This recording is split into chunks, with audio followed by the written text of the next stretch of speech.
हाथ को छुपाने का इस्लाम में तो नहीं, हमारे यहाँ तो गर्दन कटा दिया हक बात पे भाई। हम तो हक क्या बेटा नहीं, अब रिकॉर्डिंग नहीं हो रही। अच्छा अच्छा अच्छा, तो आप ये देखें पहले वो दीन इस्लाम जो है, वो अल्लाह के नबी जिन्होंने 23 साल तक दीन इस्लाम को फैलाया और सब तक पहुंचा दिया, दूर दराज के लोग आकर इस्लाम कबूल किया और आपने खुतूत लिखे हैं बादशाहों को, लिखवाए आपने बाकायदा। उस इस्लाम को तो आपने इतना फैलाया और सहाबा इकराम को भेजा कि तुम जाओ वहाँ रुस्तम के दरबार, किसरा के दरबार में, कैसर के दरबार में, मकूकस के दरबार में। अल्लाह के रसूल ने सहाबा इकराम को तो भेजा, यही तो लोग गए। ये कैसर और किसरा जो जो जो जो फतेह करने वाले थे, सहाबा इकराम ही तो, सहाबा इकराम की तो लश्कर था। इन लोगों ने जो दीन पहुँचाया वही तो दीन वहाँ तक पहुँचा। और आप कहें कि नहीं ये सब मुर्तद थे, तो सब गलत दीन पहुँचाया उन्होंने, तो फिर सही दीन कहाँ? अब सही दीन तो खाली मदीने में बस हज़रत अली के घर में था। ये तो मतलब एक अकल में आने वाली बात नहीं। अगर शियों को भी बैठाल के कायदे से दीनदारी के साथ बात की जाए और इखलास के साथ बात की जाए कि आप ज़रा गौर करें पहले कि अल्लाह ने किताब उतारी है, किसके ऊपर उतारी है? अल्लाह ने नबी भेजा है, किसके लिए भेजा है? वो नबी इसलिए भेजा कि वो किसी को बादशाह बनाए, किसी को खलीफा बनाए, इसलिए भेजा उसने। ये अल्लाह का नबी तो लोगों को, सारे लोगों को गुमराही से निकाल कर अल्लाह की तरफ लाने के लिए होता है, यही उसका काम है।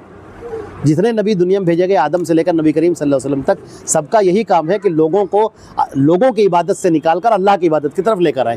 पूरी ज़िंदगी यही किया।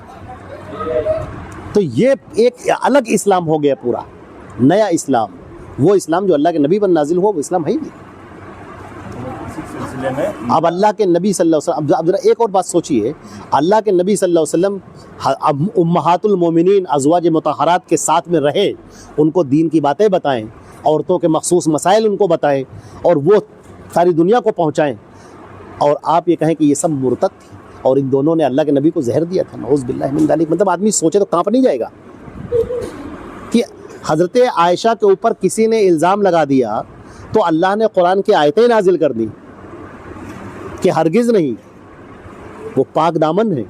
अल्लाह ने उसकी गवाही दी। उम्महातुल मोमिनीन का इतना बड़ा, या निसान नबी लस्तुन काहदिम मिनन निसा, ऐ नबी की बीवियों तुम आम औरतों की तरह से नहीं हो, तुम नबी की बीवियाँ हो। अल्लाह उनके ऊपर तो अपनी आयतें नाजिल करे, अल्लाह उनको मकाम को बुलंद करे और अल्लाह के नबी सल्लल्लाहु अलैहि वसल्लम उनके फ़ज़ाइल बयान करें, और उनके इंतकाल के बाद लोग ये कहें कि सब मुर्तद हो गई थी और इन्होंने अल्लाह के नबी को जहर दे दिया था।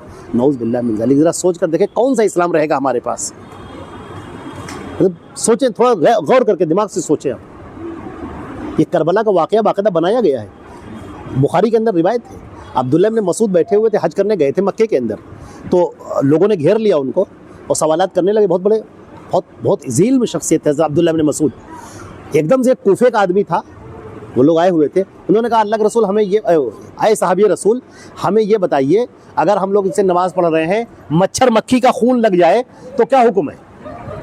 तो उन्होंने देखा वो कूफे के थे, उनका चेहरा बदल गया। कहने लगे कि तुम कूफा के लोगों ने नवासे रसूल को शहीद किया है और मच्छर मक्खी के खून के बारे में सवाल करते हो। ये सहाबा कराम जानते हैं कि हज़रत हुसैन को शहीद करने वाले कौन हैं, वो जानते हैं, और यहाँ लोग नहीं जानते कौन शहीद करने वाले। सारा इल्ज़ाम यजीद के ऊपर। अच्छा यजीद को, यजीद से हमें क्या लेना देना, लेकिन नहीं, यजीद के साथ अमीर माविया, यजीद को खिलाफत का मशवरा देने वाले हज़रत मुगीरा इब्न शुबा, उनकी तायद करने वाले साद बिन नबी वक्कास, अमीर माविया। देखिए आप पहले ये गौर करके देखिए पूरा, सिर्फ क्या वजह है। एक हम छोटी सी बात बता दें, अगर थोड़ा सा आप सोच सकें, जो कोई मसला, चूँकि तवील मसले हैं, इनके लिए काफ़ी टाइम चाहिए, लेकिन एक बहुत मुख्तसर सी बात बता देते हैं। हज़रत उस्मान गनी रज़ी अल्लाह ताला अन्हु को शहीद करने वाले खारजी गिरोह, जिसके बारे में अभी हमने खुतबे में बयान किया कि अल्लाह के रसूल ने कहा था अगर मुझे मिल, ये सब किलाबु जहन्नम, आपने कहा कि ये सब जहन्नम के कुत्ते हैं, और ये कि अगर मुझे मिल जाते, मेरे दौर में होते, तो मैं इन्हें ऐसा कत्ल करता जैसे आद व समूद का। ये सब लंबी दाढ़ी रखने वाले लोग थे, सब खवारिज। हज़रत अब्दुल्लाह इब्न अब्बास खारजियों के पास गए थे उनको समझाने के लिए। अब्दुल्लाह इब्न अब्बास गए उनको समझाने, हज़रत अली ने भेजा था कि जाओ इनको समझाओ तो कम से कम। तो कहने लगे, हज़रत अब्दुल्लाह इब्न अब्बास जब लौट कर आए तो लोगों ने पूछा कि वो कैसे थे, आपने क्या पाया? कहा कि अगर तुम उनकी इबादतें देख लो तो अपनी इबादतों को हकीर जानोगे, उनके कुरान की तिलावत देख लो तो अपनी कुरान की तिलावत को हकीर जानोगे। लेकिन इस्लाम से, और नबी करीम सल्लल्लाहु अलैहि वसल्लम ने कहा था कि ऐसे लोग होंगे कि जो इस्लाम से ऐसे निकल जाएंगे जैसे तीर अपने शिकार से निकल जाता है। तो अब्दुल्लाह इब्न अब्बास ने कहा यही वो लोग हैं, मैं देख के आया हूँ मैं। तब हज़रत अली ने उनके कत्ल का फतवा दिया था कि चला जाओ, सबको कत्ल किया जाओ, उनसे खुद लड़ाई की। यही वो लोग थे हज़रत उस्मान को शहीद करने वाले। अब एक इंसान ही है, साहबा इंसान है, नबी नहीं है, रसूल नहीं है, वो इंसान है। इंसान के अंदर जो जज्बात होते हैं उनके अंदर भी है। हज़रत उस्मान हज़रत अमीर माविया के रिश्तेदार हैं। अमीर माविया गवर्नर हैं मुल्क शाम के, ताकत कुव्वत उनके पास है, रूम का बादशाह तक डरता है उनसे। हैं गवर्नर लेकिन बिल्कुल बादशाहों जैसी उनकी शान है, डरते हैं लोग। हज़रत उस्मान रज़ी अल्लाह तआला अन्हु को शहीद कर दिया गया मजलूमाना। कभी इस पर पूरी कहानी सुनिए, पूरी तारीख आप देखिएगा कि आपको आंखों से आपके आंसू जारी हो जाएंगे। कुरान पाक की तिलावत करते हुए हज़रत उस्मान गनी को रोज़े की हालत में शहीद किया गया है। और वो कलाम पाक आज भी मौजूद है, आज़रबाईजान के नुस्खे के अंदर मौजूद, ताशकंद के अंदर वो कलाम पाक मौजूद है। और उसके ऊपर हज़रत उस्मान गनी के खून की चीटें आज भी मौजूद देख रही हैं आप। हज़रत उस्मान की जब शहादत हुई तो इन्हीं लोगों ने, खारजियों ने आगे बढ़कर हज़रत अली को खलीफा बनाया। और सारे लोग, अब चूंकि वो बड़ी शख्सियत है लिहाजा सारे सहाबा मदीने में मौजूद थे, सबने हज़रत अली के हाथ पर बैत कर ली। हज़रत अमीर माविया ने वहाँ से ख़त भेजा है कासिद कि हमारे हज़रत उस्मान के कातिलीन आपके लश्कर में हैं, इनको पहले सज़ा दीजिए फिर हम आपके हाथ पर बैत करेंगे। ये भी याद रखिएगा कि ये जो बयान किया जाता है कि अमीर माविया खिलाफत के लिए लड़ रहे थे, खिलाफत के लिए नहीं लड़ रहे थे, हज़रत उस्मान शहादत की बदला लेने के लिए। तो हज़रत अली ने कहा कि पहले इस्तेहकाम होने दीजिए, उसके बाद हम बदला लेंगे, बस यही मसला था। उन्होंने कहा कि नहीं, हज़रत अमीर माविया के लिखे हुए अल्फाज मौजूद हैं कि अगर आप बदला नहीं ले पा रहे हैं, हमें इजाज़त दीजिए, हम मदीने आएंगे, उनको उनसे बदला लेंगे, कत्ल करेंगे, उनसे जंग करेंगे, फिर हम मदीने वापस चले जाएंगे आपके हाथ पर बैत करके। तो हज़रत अमीर माविया, ये हज़रत अली रज़ी अल्लाह तआला ने कहा कि ऐसे इंसाफ नहीं होता है, ये तरीक़ा नहीं, ये मिजाज का फ़र्क है। हज़रत अमीर माविया ने 2 लोगों को भेजा था और उनके साथ और भी लोग थे, 2 लोग मेन थे कि हज़रत अली से कहो कि हज़रत उस्मान के कातिल का बदला हमको चाहिए। तो जब हज़रत अली के पास पहुँचे तो हज़रत अली खड़े हो गए, उनका हाथ अपने बगल में ऐसे दबाया, कहा आओ, अपने साथ लेकर गए अपने लश्कर में और कहा ये बताओ उस्मान का कातिल कौन है। तो 1000 लोगों ने अपने हाथ उठाए, कहा हम कातिल हैं। तो उन्होंने उनकी तरफ देखा, कहा कि ये 1000 लोगों में से कातिल तो कोई एक होगा ना, तो हम पहले तलाश तो करें कातिल कौन है, फिर हम उनको सज़ा देंगे। आप अमीर माविया से कहिए कि पहले बैत कर लें, फिर इस्तेकाम आ जाए, फिर हम उनके हाथ पर बैत करेंगे। जब ये लोग हज़रत अमीर माविया के पास पहुँचे और ये पूरी वाक़या सुनाया तो हज़रत अमीर माविया ने कहा काश मैं ना हुआ, मैं उन 1000 लोगों की गर्दनें उतार देता फ़ौरन, जो भी कहता कातिल मैं गर्दन उतार देता, मैं इतना इंतज़ार न करता। तो ये मिजाज का फ़र्क है। हज़रत अली रज़ी अल्लाह का एक मिजाज कि भाई कातिल तो कोई एक ही होगा। हज़रत अमीर माविया का कहना यह है कि जो भी उनके कत्ल में मुलव्विस होंगे, जितने होंगे सबकी गर्दन उड़ाएंगे। ये मिजाज का फ़र्क है। उसके बाद फिर कहते नहीं है कुछ हम वो भी कशीदा हैं, कुछ हम भी कशीदा हैं, और बीच में यारों ने कुछ इसको हवा दी है। तो कुछ ऐसे लोग भी होते हैं जो लगाई बुझाई करने वाले होते हैं। ये खारजी थे जो चोला इस्लाम का पहने थे, खुलकर सामने नहीं आए थे, इस्लाम का चोला पहने थे, उन्होंने आकर लड़ाई कराई। आपको मालूम है कि अम्मार इब्न यासिर रज़ी अल्लाह तआला अन्हु को शहीद करने वाला कौन है? आप जरा सोच कर देखो, कोई सहाबी कत्ल कर सकता है उनको? अम्मार इब्न यासिर सबसे पहले इस्लाम लाने वालों में, उनकी वालिदा सुमैया, उनके वालिद यासिर जिनको अबू जहल ने मारा था, और उनके ये बेटे उस वक्त नन्हे से थे, चारपाई के उधर पत्थर के पीछे जाकर छुप गए थे, तो उनकी जान बच गई थी। वो जान नहीं पाया कौन बचा हुआ है, वो अम्मार इब्न यासिर जो अल्लाह के रसूल सल्लल्लाहु अलैहि वसल्लम की निगहदाश्त में रहे बचपन से, उन्हीं की परवरिश में परवान चढ़े वो। और जब बड़े हो गए, जब वो, क्या उनको कोई मुसलमान कत्ल कर सकता है? अरे आप लोग देखो, एक दाढ़ी टोपी वाले के ऊपर आपका हाथ नहीं उठेगा। तो क्या सहाबे कराम इतने ज्यादा वो दीन से बिल्कुल बददीन थे? उनको वही मारेगा जिसके दिल के अंदर बुग़्ज़ होगा सहाबा का। इन खारजियों ने हजरत अम्मार इब्न यासिर को घेर के कत्ल किया है, और जैसे अम्मार इब्न यासिर की शहादत हुई है, जंग पूरी रुक गई, पूरा हंगामा बरपा हो गया। अरे ये क्या हुआ? लोग दौड़े गए हजरत अमीर माविया के पास, कहा कि हजरत अली की तरफ से थे वो, और नबी करीम सल्लल्लाहु अलैहि वसल्लम ने कहा था कि तख्तुलुकल फ़ियतुल बागिया, एक बागी गिरोह तो तुझे कत्ल करेगा। तो अमीर माविया ने कहा कि अच्छा ये बताओ, क्या कोई मुसलमान अम्मार इब्न यासिर को शहीद कर सकता है? कोई मोमिन होगा वो? कहा नहीं, कहा तो बागी लोगों ने कत्ल किया है, मैं उन्हीं को तो कत्ल करना चाहता हूँ, मुझे मौका मिले, जिनके बारे में नबी करीम सल्लल्लाहु अलैहि वसल्लम ने कहा था कि मैं उन्हें आद और समूद की तरह कत्ल करता। मुझे कोई बैत का मौका कहाँ दे रहा है, मुझे खलीफा बनाओ, अभी एक लाइन से ख़त्म कर दें। हज़रत अली की खिलाफत जो जैसी तैसी गुजर गई, 5 साल इसी में कशमकश में गुजरी उनकी, और आखिरकार उनको भी शहीद किया गया है। और इब्ने मुलजिम ने क्यों शहीद किया, उन्होंने मदीने से हटा के कूफा मुंतकिल कर लिया था और कहा था यहाँ पर कोई खून नहीं बहेगा। जो खारजी चाह रहे थे हज़रत अली से, वो उन्होंने नहीं किया। साहबी रसूल हैं वो कैसे कर सकते हैं, वो उन्हें नहीं किया, तब उन्होंने उनको शहीद किया। और हज़रत हसन रज़ी अल्लाह उन्होंने वही किया जो अल्लाह के रसूल ने उनके बारे में पेशन गोई की थी, 2 मुसलमान गिरोहों के दरमियान सुलह कराएगा।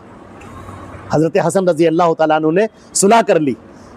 और आप सबसे पहला रूनमा देखिए, अमीरुल मोमिनीन हज़रत अमीर मुआविया के हाथ पर जब बैत हुई है और जैसे ही वो खलीफा बने हैं, आपको कोई हंगामा कहीं नज़र नहीं आएगा। ये कैसरों किस तरह से लड़ने वाले लोग थे, ये फौजी लोग थे, कमांडर, पूरी ज़िंदगी उनके मैदान जंग में बीती है। वो जब उन्होंने हुकूमत संभाली है तो जितने ये खवारिज के गिरोह थे ऐसे छुप गए हैं, मौरिख लिखता है कि ऐसे छुप गए हैं जैसे चूहे अपने बिल में घुस जाते हैं। हज़रत अमीर मुआविया के दौर में किसी की हिम्मत नहीं हुई इतनी, किसी की हिम्मत नहीं, कहीं दूर दूर तक कहीं सब इस्लाम बिल्कुल एक परचम के नीचे आ गया। इसलिए कि उनका मिजाज मालूम था कि अगर आपने ज़रा से बगावत की गर्दन उड़ा दी जाएगी। कोई ये नहीं कि हमने यूं कह दिया था और इसका ये मतलब था, वो मतलब था, ये वो मतलब नहीं। जिसने सहाबा पर लान तान किया उसकी गर्दन उड़ा दी गई फौरन। लेकिन बहरहाल मकतबे फ़िक्र 2 बन चुके थे, एक हज़रत अली की कि हज़रत उस्मान का कातिल एक है, और एक हज़रत अमीर मुआविया का कि जो भी कातिल होंगे हम सबको कत्ल करेंगे। तो ये एक फ़िक्री इख्तलाफ रूनुमा हो चुका था। इसी का फ़ायदा ये बाद में करते रहे। जो कूंडे मनाए जाते हैं, कूंडे जो हज़रत अमीर मुआविया की वफ़ात के ऊपर मनाए जाते हैं, छुप छुप कर, इतनी हिम्मत न थी। जब हज़रत अमीर मुआविया का बुढ़ापा हुआ, बिल्कुल पूरा आलम इस्लाम एक, जब उनकी वफ़ात का वक्त करीब आया तो उन्होंने सहाबा कराम को इकट्ठा किया है और कहा कि अब मैं क्या करूं। ये जो वो भी समझ रहे थे कि ये खारजी हैं, छुपे हुए हैं अपनी, क्योंकि दहशत इतनी है कि वो कुछ कर नहीं पा रहे हैं। लेकिन मेरी वफ़ात के बाद में फिर वैसे ही हो जाएगा, तो बताओ मैं किसको खलीफा बना के जाऊं। मैं चाहता हूं कि जब मैं जाऊं तो इस्लाम ऐसे ही मुस्तहकम रहे। तो लोगों ने मालूम क्या राय दी है, अब नाम लेते हैं लोग मुगीरा इब्न शोबा, अब्दुल्लाह इब्न मुगफ्फल का और साद बिन अबी वक्कास का। ये तीनों वो लोग हैं जो बहुत जहादीदा लोग हैं। हज़रत उमर रज़ी अल्लाह तआला अन्हु ने साद बिन अबी वक्कास को खिलाफत की कमेटी में रखा था अपने, कि मेरे बाद ये 6 लोग जो खलीफा, मतलब इन पर आप इनमें से 6 को किसी एक को पसंद कर लीजिए। उनमें से हज़रत साद बिन अबी वक्कास भी थे, उस्मान गनी थे, हज़रत अली थे, साद बिन अबी वक्कास भी थे उसमें थे। तो उन्होंने कहा कोई मुत्तकी परहेजगार आदमी को मत देखिए। सहाबे कराम में एक से एक मुत्तकी परहेजगार पड़े हुए हैं। आप ऐसे मौके पर उसको देखिए जो मुंतजिम अच्छा हो, सहाबी हो या ना हो, मुंतजिम। तो आपने कहा मुगीरा इब्न शोबा से कि मुंतजिम का मतलब क्या है, कौन है? कहा जो पूरी फौज को अपने निगाह में रखने वाला है, यजीद आपका बेटा, उसे बनाइए। अमीर मुआविया ने कहा तो लोग ये ना कहेंगे कि बाप ने अपने बाद बेटे को बना दिया। कहा कि लोग उस वक्त के हालात ना देखेंगे क्या, आने वाली कौमें, आने वाली उम्मत क्या इस वक्त के हालात ना देखेगी कि ये छुपे हुए खवारिज हैं, इनको सही करने के लिए कोई मजबूत तलवार चाहिए। कहा कि फिर मैं इस पर गौर करूंगा। 1 हफ्ते तक गौर किया उन्होंने। उसके बाद सबसे पहला खुतबा शाम से चलकर मदीने आए हैं, जहाँ पर सहाबा करम की अक्सरियत थी। यहाँ पर आकर खड़े हुए और तकरीर की है अपने, और उन्होंने ये कहा है कि अगर मैंने यजीद को खलीफा बनाया हो अपने बेटे की मोहब्बत में तो आया अल्लाह उसे कामयाब न कर, और अगर मैंने उसे बनाया है उम्मत मुस्लिमा के लिए तो आया अल्लाह ताला तो उसे खलीफा बना दे। और कहा कि मैं उम्मत मुस्लिमा को ऐसे छोड़कर नहीं जाना चाहता हूँ जैसे बारिश में भीगी हुई भेड़ें। इसलिए उन्होंने एक ऐसे शख्स को खलीफा बनाया जो जंग व जिदाल का माहिर हो। हल हुए हैं मसले शबनम मिजाजी से, मगर गुत्थियां ऐसी भी हैं कुछ जिनको सुलझाती है आग। हर जगह ये सही है कि यजीद से भी ज़्यादा मुत्तकी परहेजगार खूब मौजूद थे लोग, लेकिन आज जो यजीद को बुरा भला कहा जाता है इतना कि वो यूं था, शराबी था, जानी था, जुआरी था और ऐसा था वैसा था, नौज बिल्ला, जितने गुनाह हैं उसके ऊपर लाद दिए जाते हैं। अगर ऐसा होता तो साहबे कराम उसके हाथ पर बैत करते। हाँ, वो साहबे कराम के बराबर तो नहीं था, वो हो भी नहीं सकता, एक अदना साहबी के बराबर कोई नहीं हो सकता। हजरत हुसैन रज़ी अल्लाह तआला अन्हु से भी उसका किसी का कहीं मुकाबले में नहीं, दूर दूर तक नहीं। लेकिन आप जब किसी वाक़ये को देखें ना तो उसके पूरे बैकग्राउंड को देखें। ऐसे ही हजरत अमीर माविया पर तान व तशरीह ना करें। हजरत अमीर माविया अकेले नहीं है, उनके हाथ पर बैत करने वाले साहबे कराम हैं। खुद मदीने के अंदर 400 साहबे कराम हैं जिन्होंने आगे बढ़कर उनके हाथ पर बैत की। तो आप हजरत अमीर माविया पर एतराज़ खाली उन्हीं पर नहीं है, उनके जो मुशीरकार हैं वो भी तो सब साहबा हैं, उनके ऊपर। फिर अमीर माविया की शख्सियत दाग देखिए। आपको बताऊँ मैं कैसे, एक रिवायत पेश की आती है, हो सकता है आपके जहन में हो, कहीं सुना होगा आपने, अगर इन वाक़या से दिलचस्पी है तो आपने सुना होगा कहीं ना कहीं कि अमीर माविया के दस्तरखान पे शराब पी जाती थी। सुन रहे हैं आप? और रिवायत का हवाला देते हैं हदीस शरीफ के अंदर। उसमें क्या है, फ़बुसिता भी खिवानिन, खिवान लगाया गया, फ़उतिया भी शराबिन, शराब लाया गया। किसी भी मौलाना से पूछिए अरबी के पढ़े लिखे से कि शराब के लिए अरबी में खम्र आता है, इन्नमल खम्रु वल मैसिरु वल अंसाबु वल अज़लामु रिज्सुम मिन अमलि शैतानि फज्तनिबूह। खम्र आता है शराब के लिए, और अरबी में शरीबा के माने होते पीना, और शराब के माने कोई भी पी जाने वाली चीज़। जैसे हम लोग शरबत पीते हैं, रूह अफ़ज़ा घोल के, ये मशरूब कहलाता है, हम लोग मशरूब कहते हैं, अरबी में उसे शराब कहते हैं।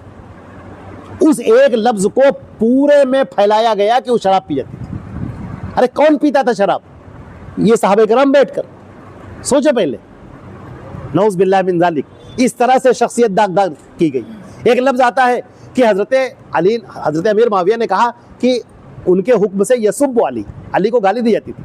सब्बा के माने गाली देने के नहीं है, सब्बा के माने तनकीद करने के हैं। अल्लाह के रसूल के बारे में आता है, काना यसुब्बु आलिहतना, वो तो हमारे हुबल लात उज़्ज़ा को गालियां देते। यसुब्बु, क्या अल्लाह के रसूल गाली देते थे? कभी ज़िंदगी में गाली दी उन्होंने? सोचिए पहले, तनकीद करते थे, ये सही नहीं है, ये सही नहीं, ये सही नहीं। तो दो मौक़िफ़ तो थे, एक अमीर माविया का मौक़िफ़ था, हज़रत अली का मौक़िफ़ था। हज़रत अमीर माविया ने कहा कि हज़रत अली का जो मौक़िफ़ है उसके खिलाफ आप बात करो, बताओ लोगों को कि मैं सही हूँ। ये आप हुक्म देते थे। और सही बात भी, एक आदमी जैसे मेरी कोई राय है, मैं आपसे कहूँ कि मैंने आपके सामने जो बयान किया, मेरी इस बात को बयान कीजिए आप लोगों के सामने। आदमी अपनी राय को तो पेश ही करेगा। लेकिन आज इन सब अल्फाज को खींच तान के ये मलऊन और मक्कार लोग तमाम साहबे कराम को मतून करते हैं, और उसके पीछे मकसद ये है सहाबा ना रहे तो ना कुरान रहे ना हदीस रहे, और मुसलमान बिल्कुल धूप में आ जाएं। फिर हम जो पट्टी पढ़ाएं वो सब ठीक है, फिर मातम करें और दंगल नाचें और नंगे नाच नाचें और कहें यही इस्लाम है। सर पंजे बना बना कर निकालें, ये आलम है, ये दुलदुल है, और ये जुनाह शरीफ है, ये सब जुलजुना है नहीं, ये उसकी ज़ियारत कराएं, घोड़े को चूमें, यही सब हो रहा है कि नहीं हो रहा है? घोड़े को चूमें, घोड़े को दूध जलेबी खिलाएं और कहे कि वो सब खुश हो रहे हैं हज़रत अली, हज़रत हुसैन। ये इस्लाम बन के रह जाएगा। असली इस्लाम जो साहबे कराम जिसके लिए उन्होंने कुर्बानियाँ दी, अल्लाह के रसूल ने पत्थर खाई, वो किनारे रह गया। और वो इस्लाम जो तमाशे का है, उचक उचक के नाच और गाने का है, वो इस्लाम लोगों के बीच में चलेगा। और लोग कहेंगे हाय हुसैन, हमने थे क्या कहने, वाह हुआ, और प्यासो पियो सबील है हज़रत हुसैन की। ये होगा, शिर्क कुफ्र खुल्लम खुल्ला होगा और लोग इसी को इस्लाम समझेंगे। ये होगा, और ये हो रहा है, देख रहे हैं आप। ये साजिशें हैं, ये राफिजियों की साजिशें हैं। कॉन्स्पिरेसी है, षड्यंत्र बिल्कुल गढ़ा हुआ। ये एक दिन में नहीं बना है, ये सोच समझ के बना है, बाकायदा सोचा समझा प्लान है ये। आप ये ना जाने कि बस ऐसे अलटप हो गया, अलटप नहीं हुआ है कुछ, ये सब बाकायदा प्लान के तहत काम हुआ है। अल्लाह को इस्लाम बाकी रखना है क़यामत तक, तो ये इस्लाम बाकी रहेगा। अगर कोई और दीन होता ना तो ये अव्वले मरहले में ही ख़त्म हो जाता। ये ताज़ियादारी की ईजाद 351 में हुई है, वहीं जब वो बनाए मुइज़ुद्दौला, वहीं से उसने शुरू किया है सब तमाशा। वहाँ आज तक ये हाल है। मुइज़ुद्दौला फ़ातिमी था, अलवी, ये शिया था। ये जब खलीफा बने, फ़ातिमियों की हुकूमत रही है अब्बासियों के बाद में, मिस्र सन 251 हिजरी में। बना तो पहले है, 251 हिजरी में उसने शुरू किया है कि ये सब ताज़िया और आलम निकाला जाए, और दुकानें बंद रहेंगी और मातम बर्पा होगा और सड़कों पे निकलेगा हुकूमत की तरफ से। 1200 साल पहले से ये अल्लाह के नबी सल्लल्लाहु अलैहि वसल्लम, ये यहूदी तो अल्लाह के नबी को शहीद करना चाहते थे। अल्लाह 9 मरतबा कोशिश की उन्होंने शहीद करने की। एक मरतबा हाथ में खंजर छुपा के आए थे, अल्लाह के नबी बैठे थे, वो खुद खड़े थे कि खंजर यूं ऐसे करेंगे तो खंजर ऐसे निकलेगा और हाथ में जाकर लगेगा। उसके नोक में जहर बुझा हुआ था, जैसे लगा नहीं कि अपना काम करेगा।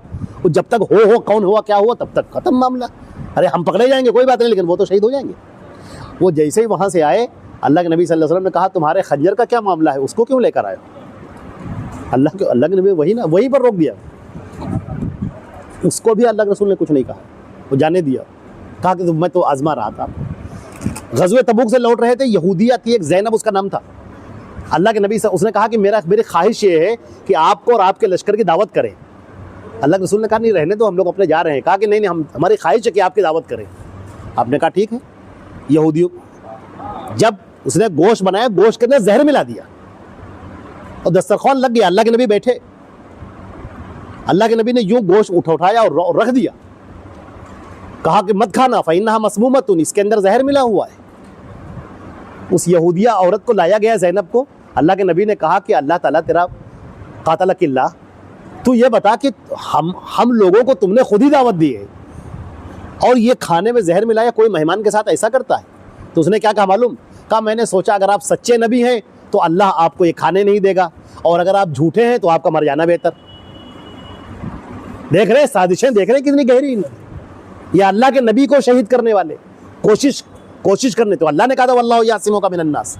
ये कोशिशें की इन्होंने, जब नहीं शहीद कर पाए तो अल्लाह के नबी की जैसे ही वफात हुई है ये सब इकट्ठा हुए हैं वहां पर सकीफ़े साइदा में, ये सब इकट्ठा हुए वहीं पर। और ये कहा खलीफा हम में से होगा, अंसार में से। एक ने कहा मुहाजिरीन में से होगा। न वहां अंसार मौजूद है न मुहाजिरीन मौजूद है, और हंगामा नारे। तो अब मदीने के अंदर अभी यही कानपुर की सड़क के ऊपर कोई चिल्लाना शुरू करे तो लोग इकट्ठा हो जाए, क्या हुआ क्या हुआ भाई, क्या हुआ क्या हुआ। और वो कह रहे कि अंसार में से खलीफा होगा, उनका मुहाजिरीन में से होगा। तो कुछ अंसारियों ने कहा भाई सही तो कह रहे हैं, अंसार में से होना चाहिए। देखिए ये होती साजिश। जब ये खबर हज़रत अबू बकर को मिली कि वहाँ पर लोग इकट्ठा है, तो आप दौड़े आए, क्योंकि हज़रत अबू बकर का मकाम था, वहाँ से वो दौड़े आए। हज़रत उमर साथ में आए और सहाबे कराम दौड़े आए। यहाँ देखा हंगामा हो रहा है। हज़रत अबू बकर को जैसे ही देखा, हज़रत उमर ज़ोर से बोलने वाले थे, उन्होंने हाथ ऐसे किया, कहा खामोश। सारे लोग चुप हो गए। हज़रत अबू बकर ने कहा कि भाई किस बात का झगड़ा है, यहाँ पर क्यों इकट्ठा हो? कहने लगे कि वो खलीफा कौन होगा? तो हज़रत अबू बकर ने कहा क़ाल रसूलुल्लाह सल्लल्लाहु अलैहि वसल्लम अल अइम्मतु मिन कुरैश, अल्लाह के रसूल ने कहा है कि जो इमाम होगा वो कुरैश में से होगा, यानी मेरे बाद। हज़रत उमर आगे बढ़े, बहुत ज़हीन, बेइंतहा ज़हीन शख्सियत वाकई। हज़रत अबू बकर का हाथ यूँ बढ़ाया और कहा मैं बैत करता हूँ। हज़रत अब उनका बैत करना कि सारे सहाबा ने बैत कर लिया। अब सहाबा तो सब खामोश और खारजी अपना सब मुँह लेके चले गए, वो तो कामयाब नहीं हुए वहाँ पर। ये बाद में कहानी बनाई कि अल्लाह के रसूल की वफ़ात के बाद सहाबा लड़ रहे थे खिलाफत के लिए, ये कहानी बनाई इन्होंने। मक्कारी करने वाले खुद हैं, और यही कहते हैं जो मारे और चिल्लाए उसका बाल न बेका जाए, वही हाल है इनका। इसके बाद फिर हज़रत उमर के ज़माने में तो इनको हिम्मत ही ना हुई। हज़रत उमर रज़ी अल्लाह उनका दौर और हज़रत अमीर मुआविया का दौर बिल्कुल एक जैसा है, बिल्कुल एक ही मिजाज है दोनों का, कि वो इन सब चीज़ों को ज़र्रा बराबर पसंद नहीं करते। फितना उठा नहीं कि उठने से पहले उसे दबा दिया, उठने से पहले ही उसको दबा दिया, ख़त्म वहीं से। हज़रत उस्मान के ज़माने में उनको मौका मिला, शुरुआत के उनके 7 साल तो बहुत अच्छे गुजरे हैं, सब अमन व अमान बरपा रहा, लेकिन साजिशें ये चलती रही अंदर अंदर। इसके बाद इन्होंने हज़रत उस्मान को शहीद किया, और फिर नई शरीयत गढ़ना वहीं से शुरू, सब वहीं से शुरू हो गई। हदीसों के अंदर आपको मिलेगा फितनों के बयान में, किताबुल फितन के अंदर बड़ी पेशन गोइयाँ अल्लाह के रसूल की मौजूद हैं। किताबुल मलाहिम में, किताबुल फितन में बहुत पेशन गोइयाँ हैं। ये हमारी आपकी आजमाइश है अजीज़ों, ये जो वाक़यात हैं ये हमारी आपकी आजमाइश हैं। रुखे रोशन के आगे शम्मा रखकर वो ये कहते हैं उधर जाता है देखे या इधर परवाना आता है। अल्लाह ने ये आजमाइशें रखी हैं ताकि हमको आजमाए कि हम अल्लाह और रसूल के साथ में हैं या गद्दारों मक्कारों के साथ में हैं। ये अल्लाह ताला, ये हमारी आपकी आजमाइश है कि हम किसके साथ होते हैं, किसके साथ खड़े होते हैं।